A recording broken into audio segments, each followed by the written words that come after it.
C'est parti pour 24 km jusqu'à Villafranca del Bierzo.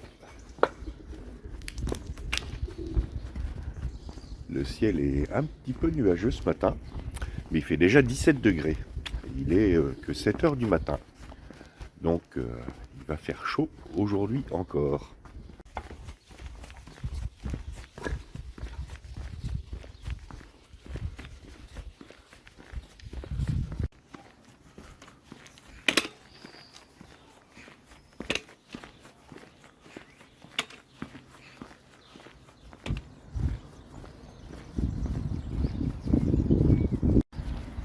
En tout cas, je suis sorti de la ville assez vite.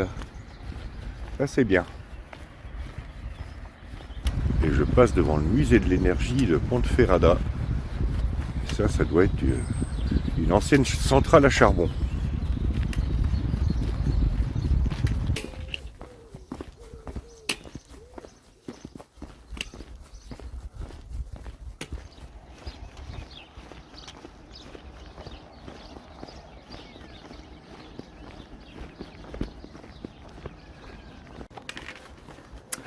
Et si on reparlait de la guerre d'indépendance espagnole? Et oui, je vais aller chercher une nouvelle carte SD.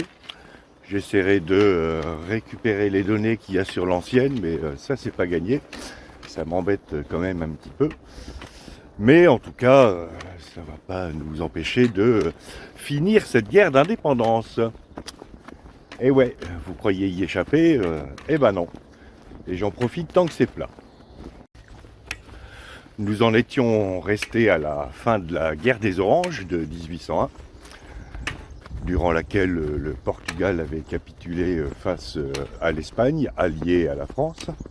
On avait brièvement parlé de la raclée que s'était prise l'armada espagnole en 1805 à la bataille de Trafalgar face à l'amiral Nelson. Toujours est-il qu'en 1807, le Portugal refuse d'appliquer les termes du traité de paix, signé à la suite de la guerre des Oranges. Face à cette évidente volonté, Napoléon, qui entre 1801 et 1807 est devenu l'empereur Napoléon Ier, en 1804 exactement, décide d'envahir le Portugal, carrément. Et du coup, il traverse l'Espagne pour envahir le Portugal. Un traité existe entre la France et l'Espagne permettant aux troupes françaises de traverser le territoire espagnol pour aller taper sur le Portugal. En même temps, Napoléon compte bien s'emparer de la flotte portugaise.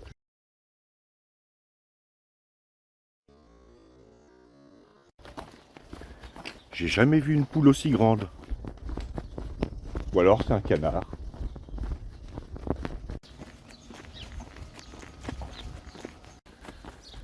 La suite après le café.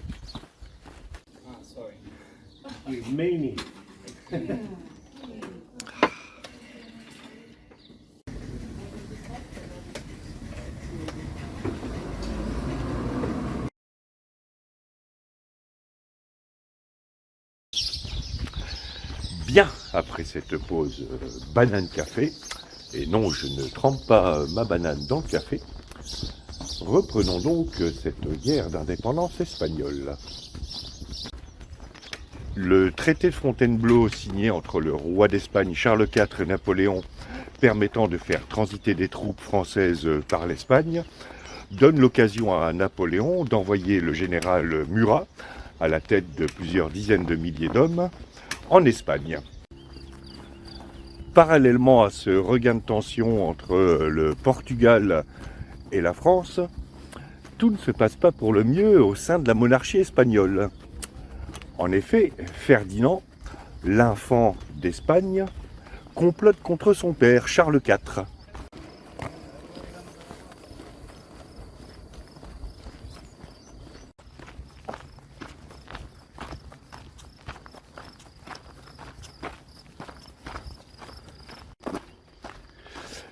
Qu'est-ce qu'un infant? Eh bien, un enfant, c'est, comme le dit Céline Dion, un enfant. C'est un enfant, mais pas n'importe quel enfant. Dans la monarchie espagnole, un infant, c'est un enfant de roi ou de reine d'Espagne qui n'est pas l'aîné. Donc l'infant Ferdinand complote contre son père Charles IV et organise un coup d'État. Jusque-là, rien de très classique, on est dans les royautés européennes, donc on s'amuse comme on peut. Charles IV en appelle à l'arbitrage de l'empereur Napoléon Ier, qui, voyant l'état de décrépitude de la monarchie espagnole, se dit « il y a peut-être un bon coup à jouer ». J'ai un frère Joseph qui en fait pas une rame, va peut-être falloir que je lui trouve un boulot. Du coup, Napoléon dit aux Espagnols, bon, vos histoires de famille, ça commence sérieusement à me fatiguer, je vais mettre mon frère comme roi d'Espagne. C'est lui qui aura la couronne. Je rappelle à toute fin utile que Napoléon, dans ses jeunes années, a fait partie de l'armée révolutionnaire.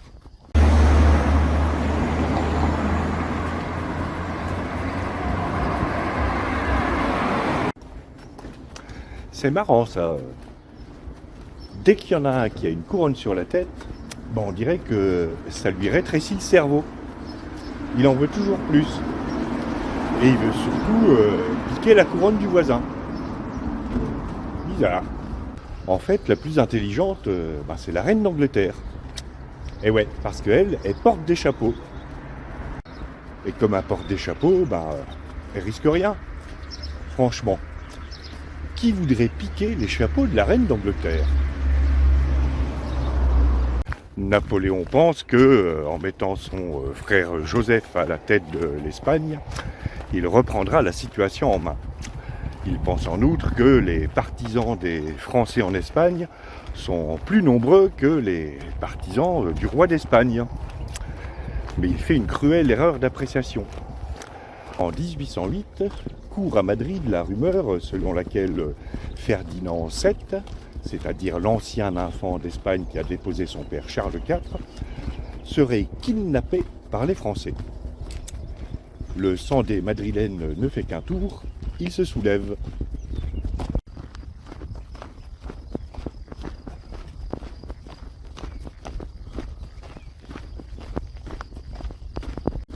Le soulèvement des Madrilènes sera écrasé dans le sang par l'armée du général Murat.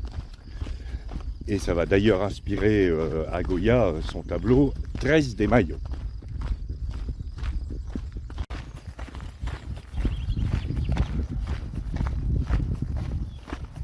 Ce soulèvement madrilène va inspirer d'autres villes espagnoles. Et rapidement, l'armée française se trouve attaquée partout sur le territoire espagnol. Plus important encore au niveau psychologique, le 18 juillet 1808, le général Pierre Dupont de l'Étang et ses 20 000 hommes sont vaincus dans la petite ville andalouse de Bailén. Si cette bataille en soi peut sembler accessoire, l'effet au niveau des adversaires de la France est considérable parce que ça signifie que les hommes de Napoléon peuvent être battus. Parce que jusqu'ici, c'est Napoléon qui avait quand même défoncé tout le monde.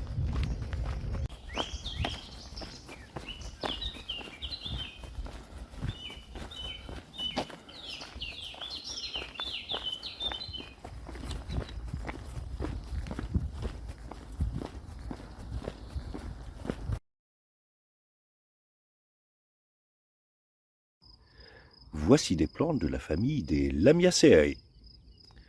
Et il y en a plein le bord de la route.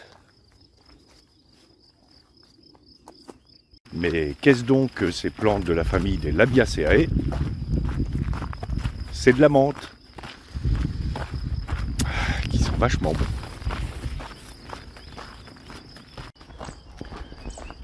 La menthe, ça sent bon.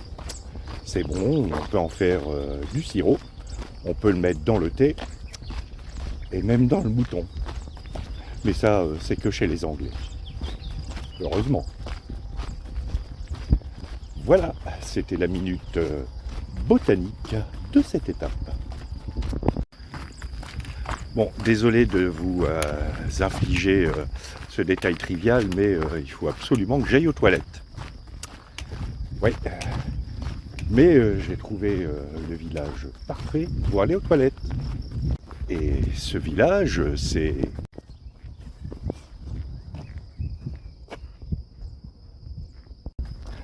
Bienvenue à Cacabelos. Ils ont intérêt d'avoir des toilettes publiques avec un nom pareil. Et comme vous le voyez, Cacabelos est situé au fond d'une cuvette. Alors ça, c'est vachement subtil.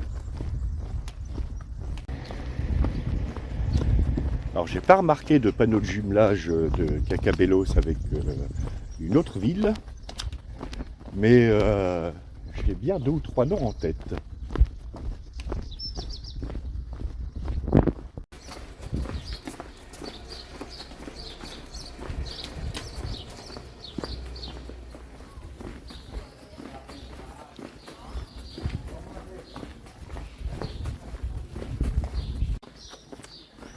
Bien, et bien, comme il n'est que 10 heures, qu'il ne me reste que 9 km, je vais aller faire une petite pause café céréales orange. Ou café sandwich au jambon. Ouais, c'est bien ça. Ce serait le deuxième petit déjeuner.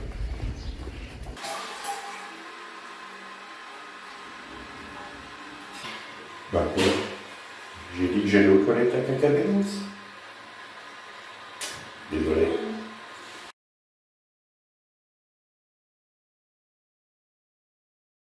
Bien, après cette pause à Cacabelos, le temps de repartir et puis d'expédier rapidement cette guerre d'indépendance espagnole.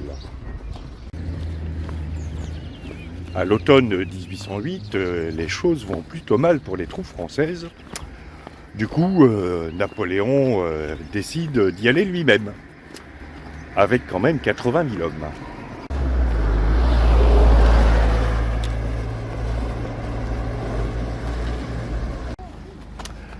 La situation est rapidement redressée et au début 1809, Napoléon retourne à ses conquêtes.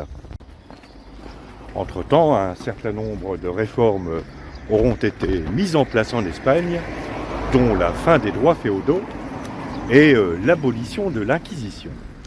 Et ça, c'est plutôt bien. Mais vous savez comment ça se passe, quand le chat est parti, les souris dansent. Parce que même si Joseph Bonaparte est sur le trône à Madrid, eh bien le pays est loin d'être soumis. Même si les partisans des Français en Espagne sont nombreux, partisans inspirés par les Lumières et qui comptent bien sur les Français pour mettre fin à l'absolutisme espagnol, eh bien les actes de guérilla contre les Français vont se multiplier, encouragés entre autres par l'Église. Ils sont toujours dans les bons coups, ceux-là.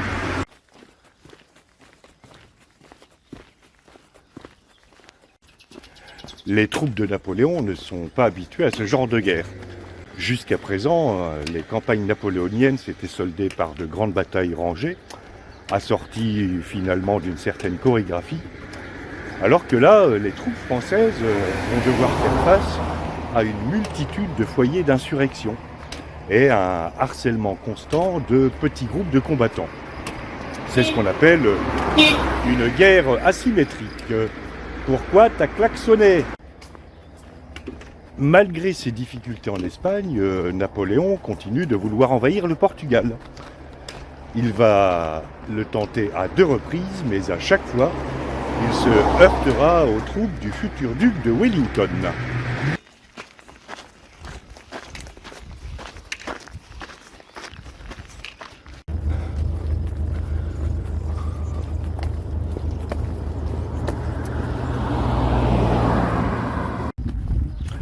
Je tiens à signaler ici d'ailleurs que si Wellington a vaincu les troupes de Napoléon au Portugal, c'est pas parce qu'il était bon, il est anglais.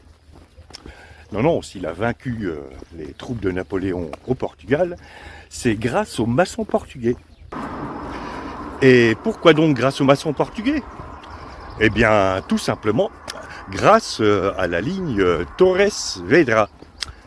C'était 2 lignes de défense construites en plus grand secret, et pas par les Anglais, par les Portugais. D'ailleurs, au siècle suivant, la France reconnaîtra le mérite et la valeur des maçons portugais, dans la mesure où elle en fera une grande consommation pour la reconstruction de multiples bâtiments. Parce que quand on construit des défenses qui sont capables d'arrêter les troupes de Napoléon, un pavillon de banlieue ou un immeuble, ça fait pas peur.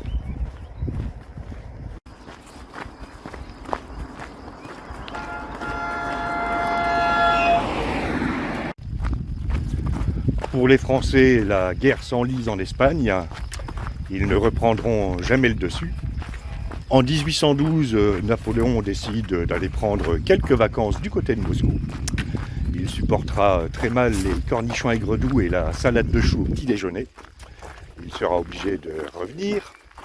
C'est aussi en 1812 qu'une assemblée constituante est constituée, ce qui est normal, c'est une assemblée constituante, à Cadix, et qu'elle adopte la constitution espagnole inspirée de la constitution de 1791 et de la déclaration des droits de l'homme de 1789. L'histoire est quelquefois ironique. Bref, en 1812, c'est la débâcle en Espagne pour les Français. Les troupes de Joseph Bonaparte refluent jusqu'aux Pyrénées. Et Joseph Bonaparte, qui se voyait déjà roi d'Espagne, ourdit dans les profondeurs de son cerveau une sombre machination, une terrible vengeance, en se disant « Un jour, les Français envahiront de nouveau l'Espagne. » Ouais. Et c'est ainsi qu'un peu plus d'un siècle plus tard, la vengeance de Joseph Bonaparte est mise à exécution. Des hordes de Français en short, en tongs et en bob ricard envahissent la Costa Brava. Ah, ça c'est terrible.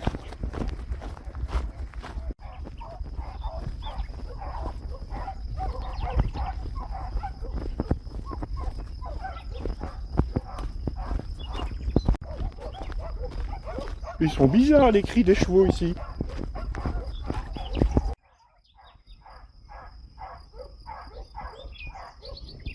Et c'est ainsi que se conclut notre micro-série sur la guerre d'indépendance espagnole. Tournée à l'arrache comme d'hab. Pourquoi faut-il qu'à chaque fois que j'enregistre, il y ait une voiture qui passe ?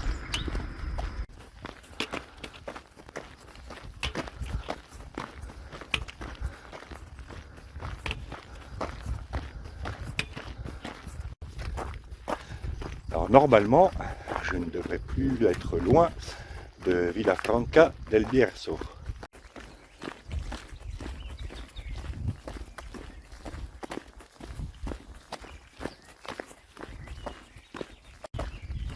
J'ai entendu des coups de feu. Je ne sais pas si la chasse est ouverte, mais je vais crier que je suis un sanglier. Comme ça, le chasseur me prendra certainement pour un promeneur. Voilà, j'ai entamé ma descente sur Villafranca del Bierzo, qui doit être à vue de nez à 1,5 km à peu près. Et malgré mes 2 arrêts, j'arrive plus tôt que je ne le prévoyais, puisqu'il est même pas encore midi. Enfin, il sera midi dans 5 minutes. Mais il faut dire que la majeure partie de l'étape était toute plate. Demain, ça va être une autre paire de manches. Alors, ce que j'entendais tout à l'heure, ça doit pas être des fusils de chasse, mais des tirs de pétards géants ou des tirs de mines. En tout cas, je vois les nuages de fumée d'ici.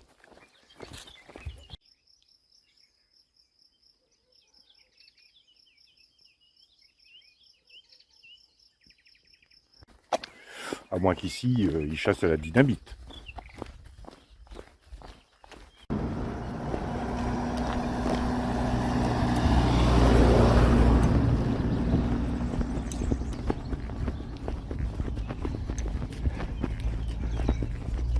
Voilà, Villafranca del Bierzo.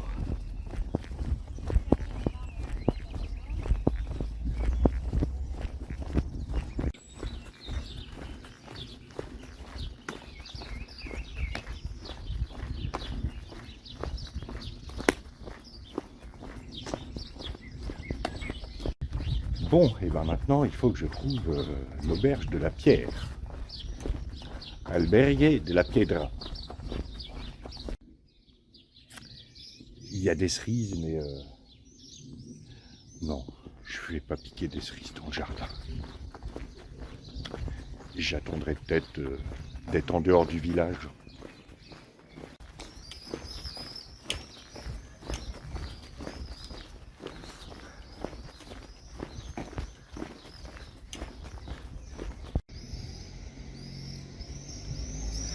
Je l'aime bien ce château.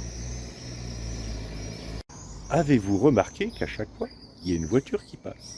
Le gars, il était égaré depuis 2 heures. Hein. Eh ben non, juste au moment où j'enregistre, il passe. Je perçois John l'Américain devant.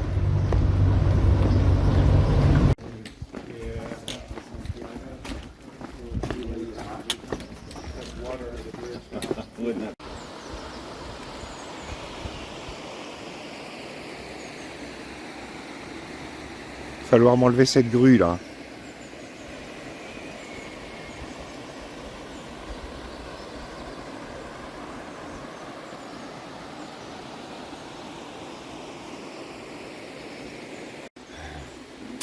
Voilà, fin de cette étape de un petit 24 km qui s'est bien passé. C'était plus rapide que je ne pensais. Et là, je suis en train de regarder par où je vais sortir demain matin, parce que demain matin, il va falloir monter. Et demain matin, ce seront 28 km avec 660 mètres de dénivelé jusqu'à Cebrero. Voilà, et comme il n'est que midi 20, et ben, j'ai tout l'après-midi devant moi pour aller découvrir ce petit village. Je vais aller boire un coup. Je vous dis à demain pour de nouvelles aventures.